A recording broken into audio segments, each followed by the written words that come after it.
Et... Oui. On est les 10 premières lignes. Première ligne.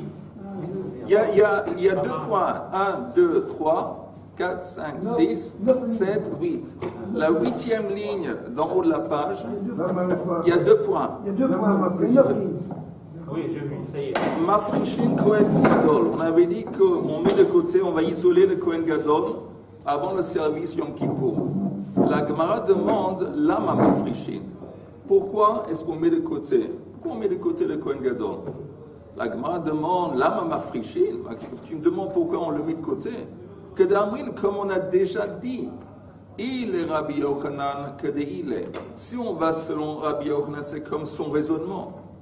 Il est Reish Lakish que il est. Si ça va comme Reish Lakish, ça va aller comme son raisonnement. Et on a eu un moment, on a passé ensemble un moment difficile autrefois, où je vous ai demandé, c'est quoi la marloquette entre Rabbi Yochanan et Reish Lakish? Je suis sûr que vous avez un moment très difficile et je me suis aperçu que personne n'a pu expliquer ce que ça veut dire ici. Et j'ai peur de demander encore une fois la même question. Non, c'est bien. Alors ça va. On avait dit que Rabbi Yochanan avait dit que la base, cette idée de 7 jours d'isolation pour le Kohen Gadol avant Yom Kippour, c'est la base, c'est la séparation de Aaron et de ses fils au moment de la consécration du Mishkan. Tandis que Reish Lakish a dit que la base, c'est les 6 jours avant Matan Torah, pardon, pour Rabbi Yossi, Rabbi Bar Galili, c'est les 6 jours quand il est rentré dans les nuages. Et le 7e jour, il a été convoqué par Hachem, ça c'est la base pour Rabbi Shimon ben Lakish. Alors la Gemara dit, tu me demandes pourquoi, ça va ou comme l'opinion de Rabbi Yochanan ou l'opinion de Reish Lakish? Hachikama, non, ça c'est la question qu'on demande, mi beito. Lama Piresh, Beito, c'est sa femme. Pourquoi il se sépare de sa femme? C'est une question un peu bizarre, mais l'idée pourquoi il se sépare de sa femme, apparemment ça laisse entendre que même s'il a des relations conjugales avec sa femme, en ce qui concerne un homme, c'est pas grave. Pourquoi c'est pas grave? Parce que le lendemain, il va au mikveh et il est pur. Donc, pourquoi il s'isole de sa femme? La Gemara dit, et maintenant, regardez, on va aller lentement. Il y a un Rashi, la bouilloute. C'est pas Covid, hein? Non, parce que j'ai pas. Vous avez gardé votre annonce. Regardez le Rashi. Mi beito lama piresh. Vous voyez un petit peu en bas, à droite, pourquoi il. Mais Ishto, lama piresh, pourquoi il s'est séparé de sa femme? Tavo Ishto imo, Sham, que sa femme va l'accompagner là-bas. Shahare al-Kochach, parce que contre ton gré, tu es obligé de dire Lishkat Parhedrin, lo haïta kedosha. Il n'y avait pas de sainteté dans l'endroit où se trouvait la salle où il était isolé, Lishkat Parhedrin. Shein Yeshiva Ba'azara, elle est le Malchei Beit David. Kol Sheken Shkiva. Parce qu'il est censé de faire quoi là-bas? Il est censé de dormir là-bas pendant 7 jours. Ouais. Et il y a une règle que dans la Zara, qui est en dehors, qui est un peu plus éloigné, que où se trouve le Mizbeach Hanachoshet, personne ne peut s'asseoir là-bas, après, à part les descendants de la royauté de David, Beit David. Et sinon, personne ne peut s'asseoir, et puis, for raison, personne ne peut s'allonger. Donc, la pièce, vous avez le croquis, vous avez vu où est placée la pièce, mais c'est plus ou moins, c'est dans le Shetar, c'est dans l'espace. Bira, non, c'est pas ça. Bira, on a vu une marloquette, mais disons c'est l'ensemble du temple. Mais c'est dans le temple. Rachid dit, il faut dire que cet endroit, il n'est pas kadosh, parce que forcément, s'il était kadosh, le Kohen Gadol ne pourrait pas vivre là-bas et dormir là-bas pendant une semaine. Il n'est pas kadosh. S'il n'est pas kadosh, quel est le problème que sa femme va l'accompagner? Maintenant, regardons, c'est une parenthèse, mais regardons le Tosfot. Mi beito lama piresh. Piresh Rashi, Tavo ishto imo sham, shahare al kochach nishkat parhedrin lo haita kedosha.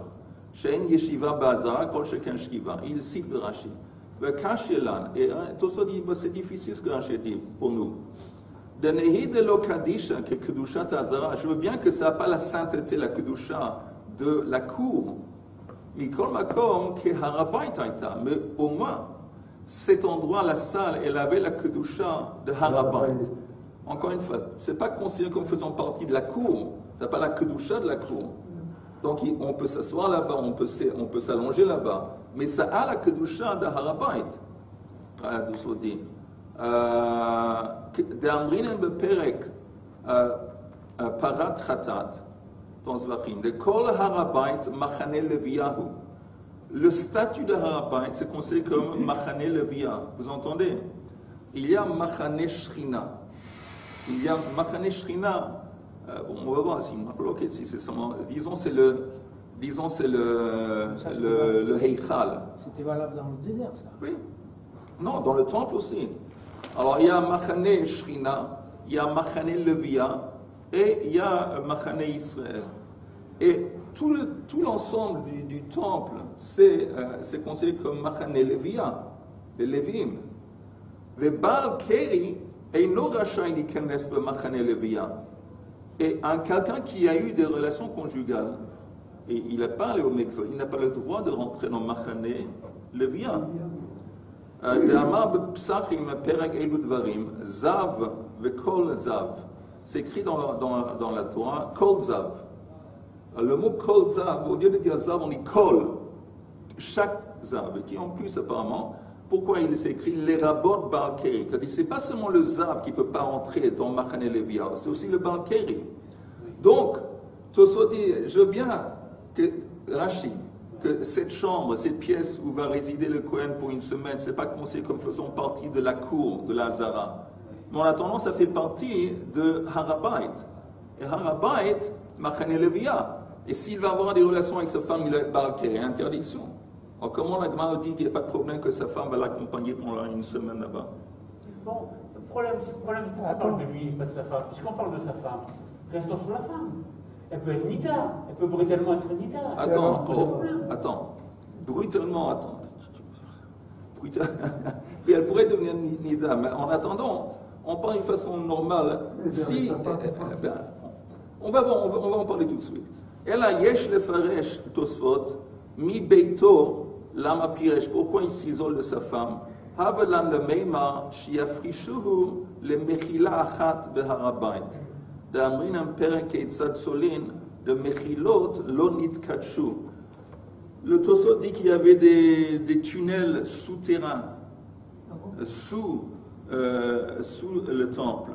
Et ces tunnels souterrains, il n'y avait pas de kedusha du tout. Ce n'était pas inclus dans Machane Levia. Et donc, ils auraient pu cohabiter. Il y avait une pièce, j'imagine qu'il y avait des pièces aussi dans ces couloirs souterrains. Et donc, ça, c'est l'explication de Tosfot. La question de la Gemara.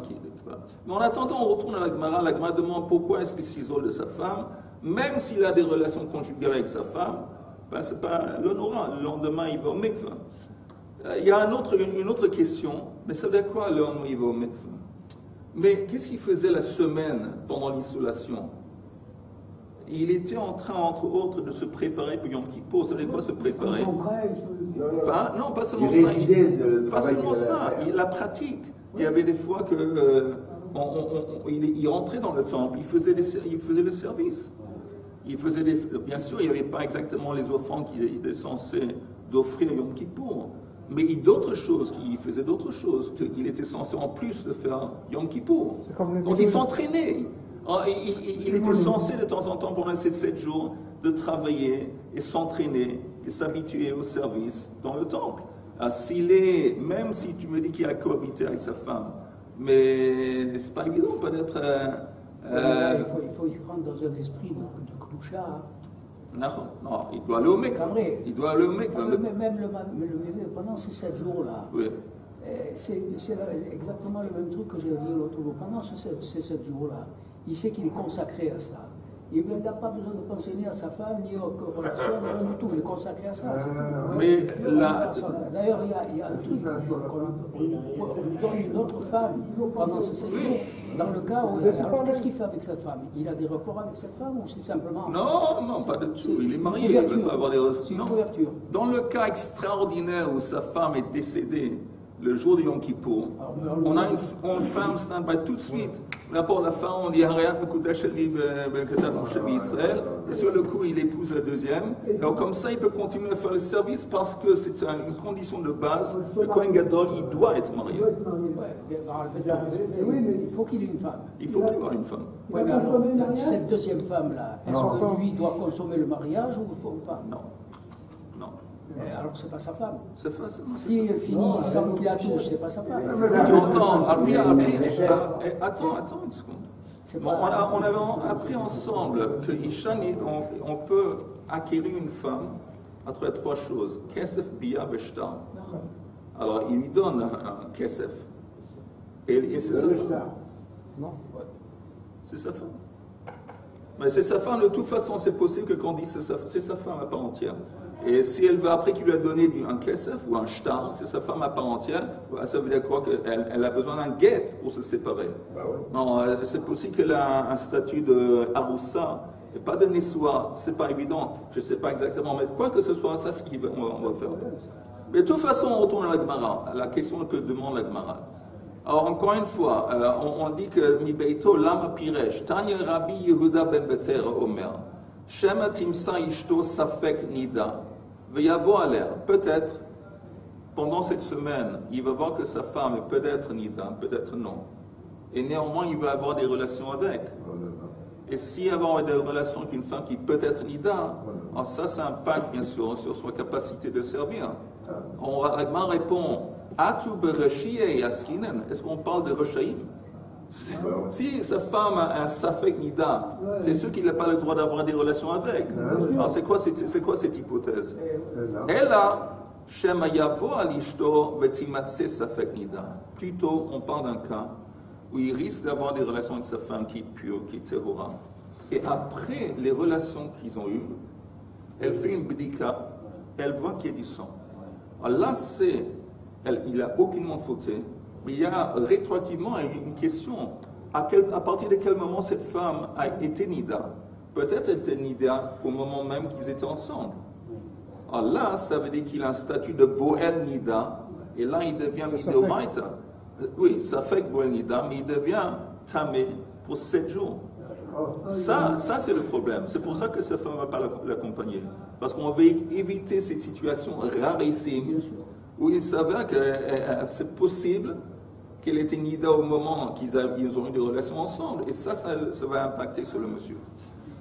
Amroua Rabanan, Kamé de Rav Christ, Keman. Alors, toute cette idée, ça va selon qui? Que Rabbi Akiva. Apparemment, ça va comme Rabbi Akiva. De Amar, Nida Metama et Boala.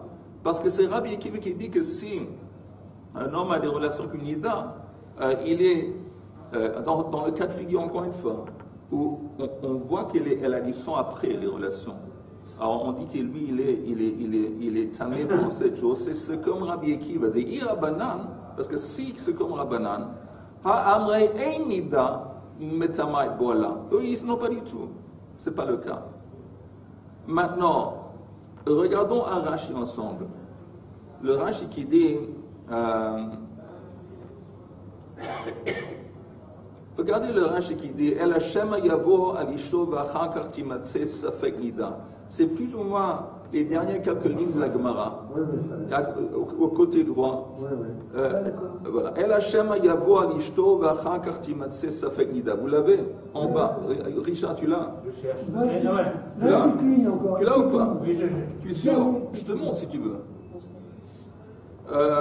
Chez timatse dam al-asadin.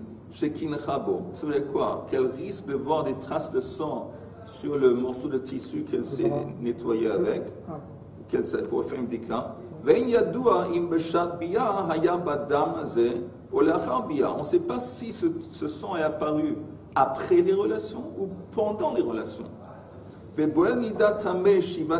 On sait que quelqu'un qui a des relations nida, il est tamé pour 7 jours. Et donc, si au début des 7 jours, il cohabitait avec sa femme et cette situation s'est déroulée, alors il savait que le 7e jour, il est toujours tamé, 7e jour c'est Yom Kippour, parce qu'il a eu une relation avec sa femme le premier jour de séparation. Dans le scénario où ils cohabitent ensemble. Je continue dans le Rashi. Que man que Rabbi Akiva d'Amar Haroé Dam Metamet Boala. Le mafrère, rétroactivement, Kol Me'et Le'et, que Shem Shegazru, Shemetama Taharot Me'et Le'et, le mafrère. Vous entendez une femme à l'époque où il y avait les lois de Touma Betahara. Alors, si une femme découvre qu'elle est Nida, on dit que pendant les 24, les 24 heures précédentes, n'importe quel objet qui a tahara, par exemple la trouma c'est un objet, ou un morceau, une offrande, tout ça c'est invalidé, c'est pas soul, si ça a été touché par cette femme 24 heures auparavant. Parce qu'on ne sait pas exactement quand elle est devenue Nida, donc c'est une xéra que les 24 heures auparavant, rétroactivement, tout ce qu'elle a touché qui est tahor devient pas soul. Et la même chose, alors qu'est-ce qui se passe avec celui qui a eu une relation avec elle, après qu'elle a découvert du sang? C'est une marloquette.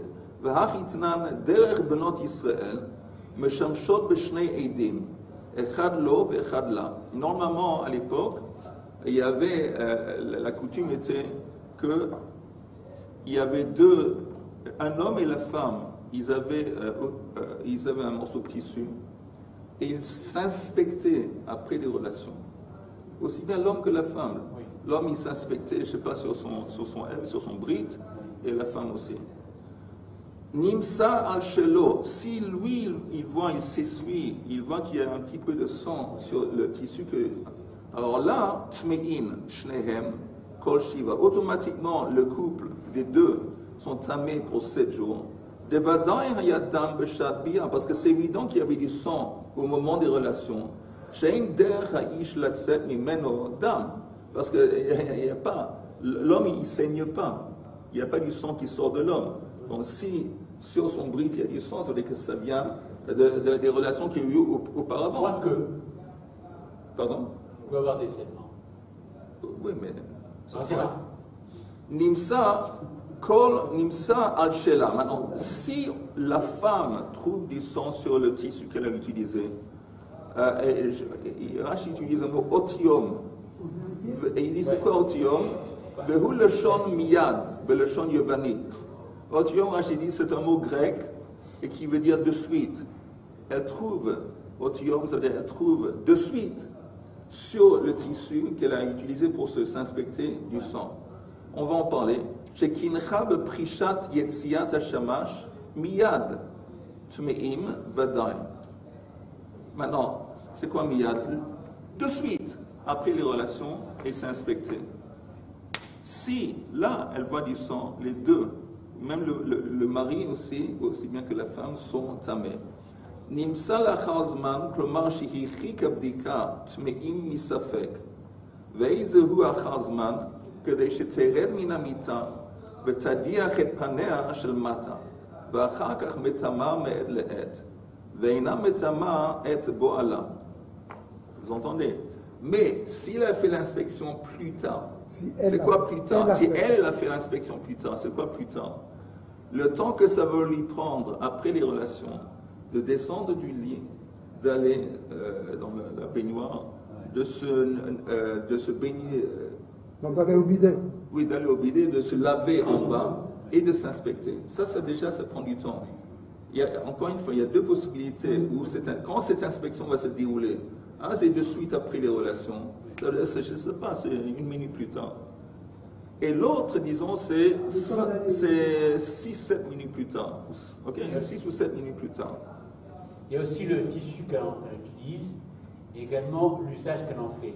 Elle peut très bien se frotter et entraîner des saignements. Mais on va essayer de ne pas trop se compliquer la vie. Comme la vie est suffisamment compliquée comme ça, on va essayer de take it easy.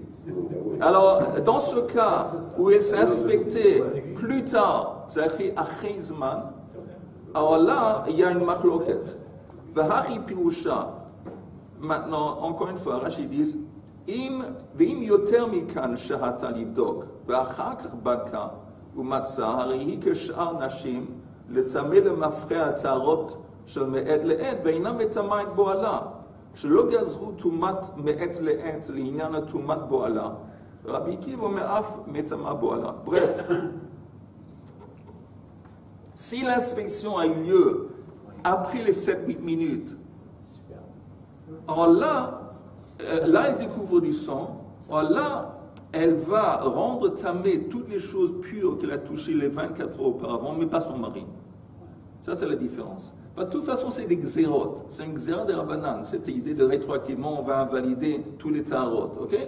Mais pas le mari. Maintenant, on continue dans la Gemara, une ou deux lignes, et puis on va en parler s'il y a des questions. La Gemara dit... Après, elle fait 2 bicas. Non, elle fait une... Non, elle fait une bika, lui, il fait une bika. Mais quand est-ce qu'elle fait la bika? Ça dépend. Il y a une femme qui va faire la bika de suite après, même quand elle reste au lit, de suite après qu'ils ont eu des relations. Il y a une femme qui... non, elle va faire une bika, non. Elle va descendre du lit, elle va aller dans la baignoire, elle va se laver. Et là, après qu'elle s'est lavée, elle va faire la bika. Et là, ça prend plus de temps, vous avez 7-8 minutes, disons. 6-7 minutes. C'est ça. Alors, moins de 7 minutes que plus 7 voilà. minutes. Alors, si elle fait la bika après les 6-7 minutes, alors là, il y a une machloket. Que Rabbi Akiva dit que même le boel aussi, il est tamé pour 7 jours. Et Chachamim disent que non. Regardons la Gemara. Encore une fois, je fais un petit peu marche arrière. Amroua Rabbanan Kameh de Rabchiste. Vous voyez, les Rabbanan ont dit dans la présence de Rabchiste, que man, ça va comme qui? Que Rabbi Akiva, de Amar Nidam et Tamat Boala, de I Rabbanan ha Amre ein Nidam et Tamat Boala. Parce que forcément, ça ne peut pas être comme Rabbanan, parce que Rabbanan disent que le Boel Nida, il n'est pas tamé pendant 7 jours. Amar le Rabchiste, Afilu Teimru Rabbanan. Non. On peut dire que ça va aussi selon l'opinion de Rabbanan. Al-Kochach l'oblige Rabbanan à l'aide de Rabbi Akiva. Tu es forcé de dire que Rabbanan se dispute avec Rabbi Akiva uniquement dans le cas Ela be'achar. Ela be'achar achar. Aval bechad achar modulei. Vous entendez? C'est quoi achar achar? C'est après le temps de la première inspection et après le temps de la deuxième inspection. Alors, quand elle a fait la deuxième inspection, quand elle a fait l'inspection le deuxième temps, après les 7-8 minutes, alors là les Rabbanan se disputent avec Rabbi Akiva, disent que le boel nida il est pas tamé. Mais si c'est pas achar, c'est seulement une fois achar. C'est-à-dire que si avant les 7-8 minutes, elle a fait l'inspection, elle a trouvé du sang. Alors là, les Rabbanan sont d'accord avec Rabbi Akiva que rétroactivement, on dit que le boel nida, il est tamé pour 7 jours. Ok? Donc on est en train de dire que c'est possible que ce scénario dont on a peur, hein, et c'est pour ça qu'on isole l'homme de sa femme, c'est pas seulement selon Rabbi Akiva, c'est même comme Rabbanan. C'est clair pour tout le monde ou il y a des questions? Oui. Quand la femme elle est tméa, un jour avant, pour un jour, ça dirait, elle a fait le bdika, et quand elle a vu qu'il y avait du sang, donc tout ce qu'elle a touché pendant les 24 heures avant, tout est tamé. Bien fait. Et comment que ça se passe à ce moment-là, à la maison? Quand tout est tamé, c'est tout ce que je veux savoir. Comment ça se passe à la maison? D'abord, tout est tamé. Alors le mari, rien, tout est tamé. Tu sais, à la belle époque, il y avait une tante. Et quand elle était nida, elle était dans sa tente. Il y avait une tente. Mais je dis à la belle époque en rigolant. Mais il y avait avant peut-être elle restait dans une pièce à côté. Mais de toute façon, le seul problème à une femme qui nida, la vérité c'est pas le seul problème. Mais il y a, par exemple, je vous donne un exemple. Il y a des répercussions, comme tu dis, qui pourraient être graves, même un siège. un siège. Ouais, Si une nida s'assoit sur un siège, ça s'appelle moshav. ouais. Le siège, normalement, quand la touma se répand, elle se dilue. Vous avez compris que si quelqu'un, par exemple, il touche un mort, un cadavre, le mort, c'est avi avot touma. Celui qui le touche devient abatuma. Le abatuma, il touche quelque chose d'autre, ça devient rishon et touma. Okay?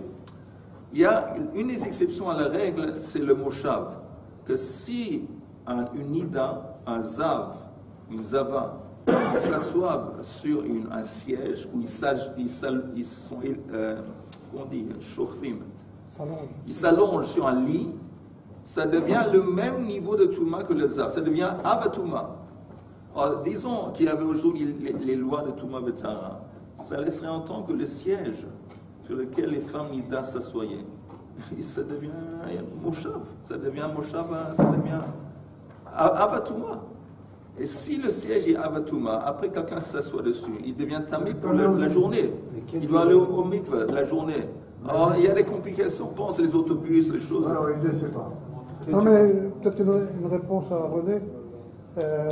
Quand elle touche un aliment, par exemple, bon, ça concerne Seulement, la trouma, oui. ils peuvent manger autre chose. Non, tu as raison. Si on parle de nourriture, le seul problème quand on parle de nourriture, c'est les nourritures qui sont kadosh, qui ont une kedusha.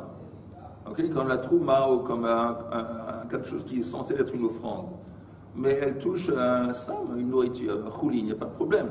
Mais moi, j'ai soulevé d'autres scénarios problématiques pour renforcer la question de René. Par exemple, le siège. Elle s'assoit. Alors, j'imagine qu'à l'époque, elle avait un siège.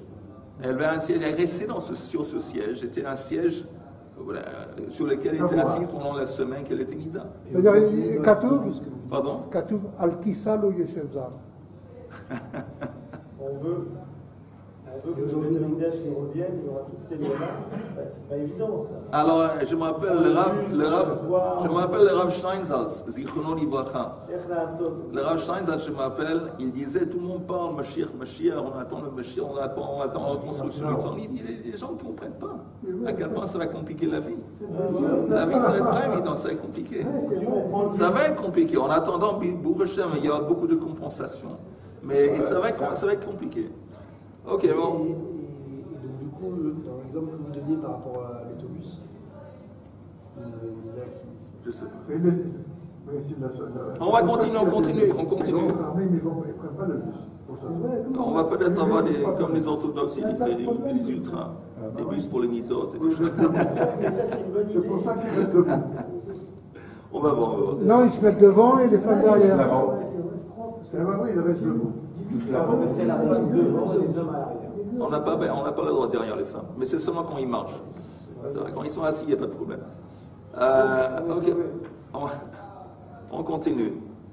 Alors, on a dit que Amar Rabbi Zera, Shma Mina, de là je comprends que Boel Nida et Nok Nida, Vetovel Beyom. Alors Rabbi Zera dit, tu sais, à partir de cette idée de 7 jours de séparation, je comprends que le Boel Nida, s'il y avait ce scénario de Boel Nida, c'est pas comme une femme qui est Nida. De quel point de vue? Les Iamrad Boel Nida que Nida, Eimat Tavil, Belelia, le Machar, Heichi Avid Aboda. Une Nida, vous entendez, une Nida, elle va au mikveh quand? Seulement après la tombée de la nuit, après la fin de, disons, aujourd'hui c'est pas après 7 jours, mais disons à l'époque, après 7 jours. Elle est nida pour 7 jours. Après la nuit, on le dit, c'est sûr que le boel nida, il n'est pas comme la femme. Il ne doit pas attendre la nuit. Il peut aller au mikveh le jour. Il n'a pas 7 jours à attendre non plus. Non, il a 7 jours. Parce que dans le scénario rarissime, où il découvre qu'il y a un safek que peut-être il a eu des relations avec sa femme quand elle saignait, il est considéré comme un boel nida qui tamé pour 7 jours. Maintenant, le 7e jour, comment ça se passe? Si tu me dis qu'il doit attendre la tombée de la nuit après le 7e jour, comme une nida, ça ne marche pas. Pourquoi ça ne marche pas? Parce qu'il va aller au mikveh. Le lendemain, c'est Yom Kippour, il commence le service. Il y a un problème. Ce n'est pas suffisant qu'il d'aller au mikveh. Lui, il doit avoir aussi ha'arev shemesh. Après qu'il est allé au mikveh, il doit subir la tombée de la nuit. il va attendre jusqu'à Motsei Yom Kippour pour la tombée de la nuit. Parce que si tu me dis, encore une fois, qu'il a eu des relations avec sa femme, disons, la nuit avant les 7 jours. La nuit avant les 7 jours. Alors ça veut dire que le 7e jour de la séparation, il va faire comme une nida, il va aller au mikveh la nuit après les 7 jours. Mais s'il va au mikveh la nuit après les 7 jours, ça veut dire la nuit de Yom Kippour, il ne va pas pouvoir servir Yom Kippour parce qu'il n'a pas encore subi la tombée de la nuit. Après qu'il va au mikveh, il doit. Alors, s'il va au mikveh la nuit, il faut attendre la tombée de la nuit prochaine. Ça ne marche pas. Donc on dit forcément, le Boel Nida, il n'est pas comme la Nida. La Nida, on sait qu'elle doit aller au mikveh la nuit après les 7 jours. Lui, non, apparemment. On va voir dans les mots. Ah, oui. Comment ça se fait qu'on ne parle pas d'un arabe, quelqu'un qui va vérifier ça? Au Bodek, s'il y a des Nida. Ah, elle n'était pas Nida. Non, parce qu'il peut avoir du sang, combien de fois ça m'est arrivé. Non, mais connaît son cycle. Tu dis, pourquoi on ne fait pas une vérification pour voir que le sang, ce n'est pas le sang de Nida? Non, ils l'ont fait. Ah, ils l'ont fait. Elle connaît son cycle aussi. Ils l'ont fait. Encore une fois, dans les mots. Encore une fois, de Iamrat Boel Nida que Nida. Si tu me dis qu'un Boel Nida, il est comme la Nida, et Matavi, quand est-ce qu'il va se tromper dans le mikveh? Si tu me dis c'est la nuit, le Machar Heichia Vidavoda, demain comment est-ce qu'il peut faire le service? Il a besoin de subir la tombée de la nuit. On est forcé de dire que le Boel Nida, il n'est pas comme la Nida. De quel point de vue? Que le Boel Nida, il va au mikveh le jour. Le jour du 7e, il va au mikveh et voilà. Fini. Comme la plupart des gens qui sont tamés. Paradouma. Oui. Comme Paradouma. Comme la plupart des gens qui sont tamés. La plupart des gens qui sont tamés, à 90%, ils vont au mikveh et quand ils sortent du mikveh, ils sont tamés. Rav Shimi Menahadea Amar Afilu.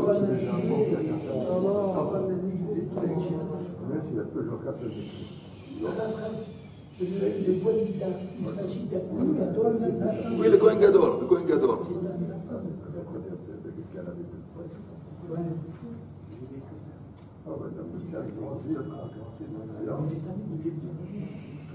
Vous y êtes? Rav Shimi Menadeh Amar Afilu Teima Boel Nida Kenida. Tu peux dire qu'un Boel Nida, il est comme une Nida qui doit aller aux nuits après. De Mefarshinen ou Mafreshinen le Sha'a Achat Samuch le Shkiat Achama. On va l'obliger à se séparer de sa femme 1 heure avant la tombée de la nuit du début des 7 jours. On a 7 jours, d'accord? Alors, c'est possible qu'il ait eu des relations le jour avant les 7 jours, c'est-à-dire le 8e jour avant. Il a eu des relations le 8e jour. Et il va se séparer de sa femme 1 heure, disons 1 heure, avant la tombée de la nuit, le début des 7 jours. Alors, ça marche comment? Alors, ça veut dire qu'on va compter les 7 jours à partir du jour qu'il est allé il s'est séparé. Il s'est séparé. Donc ça veut dire qu'il va aller au mikveh, pas la nuit de Yom Kippour, mais la nuit de la veille. Et alors pourquoi on appelle ça 7 jours? Ça doit être 8 jours. On dit que parce que comme il s'est séparé de sa femme seulement 1 heure, 1 demi-heure avant la tombée de la nuit, c'est considéré comme 7 jours. On ne va pas dire que c'est 1 jour quand il a... Ça, c'est ça ce qu'on est en train de dire. Ok? Ça, c'est ce qu'on dit. Donc, c'est possible théoriquement qu'il va avoir des relations avec sa femme jusqu'à ce moment. Regardez, c'est intéressant. J'aimerais juste introduire, j'aimerais réagir à ce qu'Elie a dit. C'est tout de même intéressant toutes ces conversations. Il faut le faire. La relation qu'il a eue avec Kohen Gadol, avec ses femmes, 1 semaine avant Yom Kippour. On pourrait vraiment dire comme Elie a dit, comment il a réagi. Ça veut dire quoi cette histoire? C'est Yom Kippour. Tu prépares pour le seul homme qui, dans le peuple, dans la nation, qui peut entrer 1 fois par année dans Kodesh HaKodashim, c'est Kohen Gadol. Tu vas prendre des risques, tu vas dormir, tu vas coucher avec ta femme 7 jours avant. On voit à quel point Tout ça, c'est théorie, mais néanmoins, l'idée, le message, on voit à quel point la cohabiter des relations conjugales avec la femme, c'est un truc important. C'est un truc important. Et ça pourrait la preuve, on lui permet d'avoir des relations la nuit avant, les 7 jours. On a vu avec la paracha. Quand Zimri, il va prendre la fille de truc, on imagine que c'est Beth Av la Shibroni. Ça veut dire que c'est pas un type de 20 ans. C'est un bonhomme de 60 ans. Non, mais là c'est différent, Eli. Mais on va en parler dans une minute. On va en parler bien. C'est autonoral, c'est-à-dire avec ses relations sexuelles, on n'en sort pas, quoi. Oui. Là, c'était des relations sexuelles interdites. Ici, je parle de relations à quel point la Torah valorise des relations choses. Pourquoi on valorise? Parce que le symbole de la bracha, c'est l'accouplement entre le masculin et le féminin. Tout le concept de la bracha, c'est ça. Donc, c'est pas simple. Pas dans n'importe quelle religion. Bien, juste je finis. La Gemara apporte une kushia. Et la kushia est Meitive, kol chayvei tfilot, tfilatan beyom. Tous les gens qui sont obligés d'aller au mikveh, c'est le jour. Nida veyoledet tfilatan belayla. Tandis qu'une femme qui nida, une femme qui a accouché, elle va au mikveh la nuit. Mais c'est les deux exceptions à la règle. Alors la Gemara précise de cette braïta, hein, Nida in, boel nida lo. On voit bien que on précise que c'est seulement la nida et la yoled qui vont au mikveh la nuit. Mais un boel nida, non. Alors laisse tomber cette hypothèse que le boel nida, il est comme la nida, il doit attendre la nuit prochaine pour aller au mikveh. On voit bien que non. Et la Gemara rejette. Nida vekol de ate meribouya. Quand on dit nida, ça englobe, ça comprend tous ceux qui sont liés à la nida. Et c'est qui? Tous ceux qui sont liés à la nida, c'est aussi le boel nida. Le terme nida, c'est pas seulement la femme elle-même, c'est tout ce qui est attaché à ce terme, y compris le boel nida. Donc c'est possible ici que quand on parle de nida qui va au mikveh, la tombée après la nuit, c'est possible qu'on parle aussi du boel nida. Donc il n'y a pas de preuve à partir de cette braïta. Et là, on va mettre un point. Est-ce qu'il y a des questions? Est-ce que quelqu'un veut rouspéter? Quelqu'un veut se plaindre? Je ne peux pas parce que ça va prendre au moins 10 minutes et comme c'est 9h05. Mais Blineda, peut-être un autre jour.